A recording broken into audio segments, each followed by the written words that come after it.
But that didn't stop another Gilgandra boy from joining the Victoria Cross Honour Roll. Rawdon Middleton was a country boy who became a pilot. His nickname would hardly prepare you for the story of his war. To his mates, he was known as Plodder. Of Middleton's action when he was serving with the Royal Air Force, his Commander-in-Chief said, "There has not been found a more gallant episode than that in which Flight Sergeant Middleton laid down his own life deliberately to save some of his crew." Ron Middleton, flew Stirlings. A colleague said he was a genius at throwing bombers about. Now, this is G for George. It's a Lancaster. There are no Stirlings left, but if there were, you'd find they were about 6 metres longer and 3 metres higher than George here. So you can imagine, they took a bit of throwing about. Ron Middleton's mission was a night raid on the Fiat Works in Turin. He was the captain and first pilot. Flight Sergeant Cameron remembered, Ron finally identified the target and said, "We're running on." But as the bomb aimer was about to release the bomb, oh my God, I've been hit. A shell had burst between the pilots, taking out Middleton's right eye and part of his face. The citation stated, "The possibilities of abandoning the aircraft or landing in northern France were discussed. But Flight Sergeant Middleton expressed the intention of trying to make the English coast. Owing to his wounds and diminishing strength, he knew that by then he would have little or no chance of saving himself. After crossing the channel, Flight Sergeant Middleton ordered the crew to abandon the aircraft, while he flew parallel with the coast, after which he intended to fly out to sea. 5 of the crew left the aircraft safely. The gallant captain was apparently unable to leave the aircraft. Here's a young pilot who's appallingly wounded, and he knows he can't make it himself. It's leadership, it's looking after your mates, it's tremendous courage, because again, in his case, there's no possibility of coming out of it. 4 months after the crash, Middleton's body was washed ashore at Dover in England.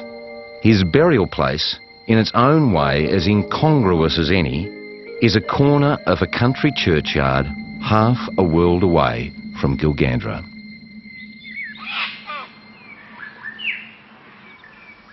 When more than 61,000 Australians failed to return from the Great War, the sense of loss and helplessness was immense. Left to grieve were loved ones who could never have the hope of visiting the graves of their husbands, sons, fathers, brothers.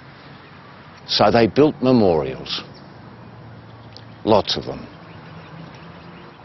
The experience of grief, particularly after the First War, was an almost universal one. I think statistically, if you had family involved in the First World War, then you knew people who had died. The big significant difference to later conflicts, I think, for Australia was that there was no prospect of going to visit the grave of your loved one, or of having a chance to have that more personal link to the dead. It's why memorials became very important to them, and not just the memorials that were established on the battlefields, but those that were built in every town and city in Australia. By some calculations, 1 for every 15 dead. Large shrines in capital cities, statues of the digger, simple slabs in tiny hamlets. So how were the nearly 40,000 Australian dead of the Second World War, men like Flight Sergeant Rawdon Middleton, to be remembered? It was decided that an avenue of trees would be a permanent living reminder of those who served, a remembrance driveway linking Australia's largest city to Australia's capital city, and described as a tribute for those who remember yesterday and for those who have given us our tomorrow. The Queen planted the first tree in Martin Place, Sydney in 1953. Over 55,000 trees were planted, ending with a snow gum, which Her Majesty also planted in Canberra. Now, that tree's gone, although the one in Martin Place still survives. But the years have not been kind to the 50-odd thousand trees in between.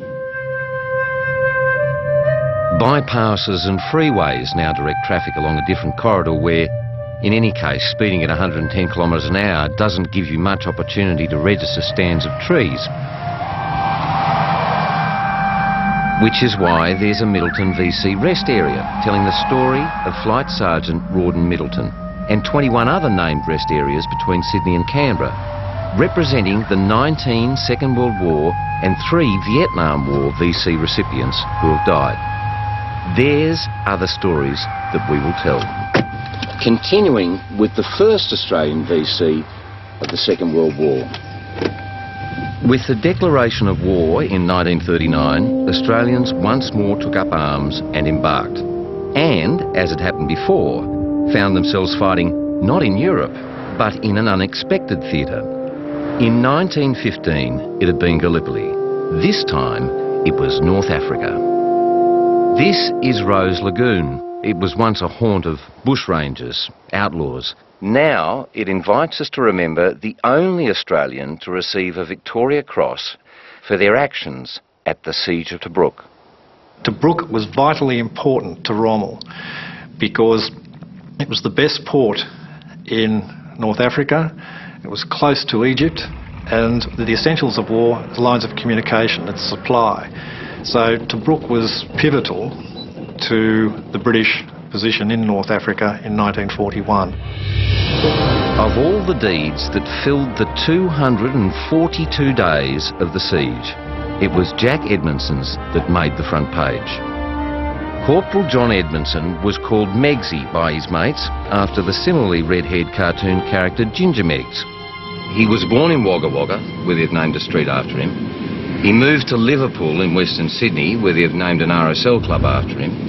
And he went to Hurlston Park Agricultural High School, where they've named a hall after him.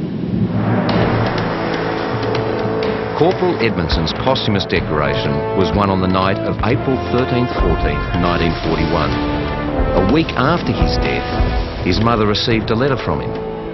And, she noted in her diary, for the first time he said the conditions were bad. 3 days later, she received the telegram informing her that he was dead. The unit diary simply notes, 2300 hours. 30 enemy infantry approach wire at post 33 with 2 small field guns and 1 mortar and engage.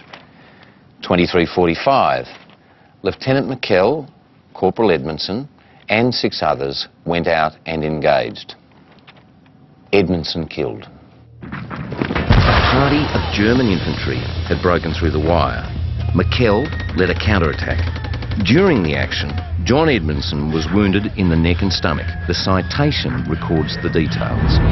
His officer had his bayonet in one of the enemy and was grasped about the legs by him when another attacked him from behind. He called for help. "Help me, Jack!" Corporal Edmondson, who was some yards away, immediately came to his assistance and, in spite of his wounds, killed both of the enemy. This action undoubtedly saved the officer's life.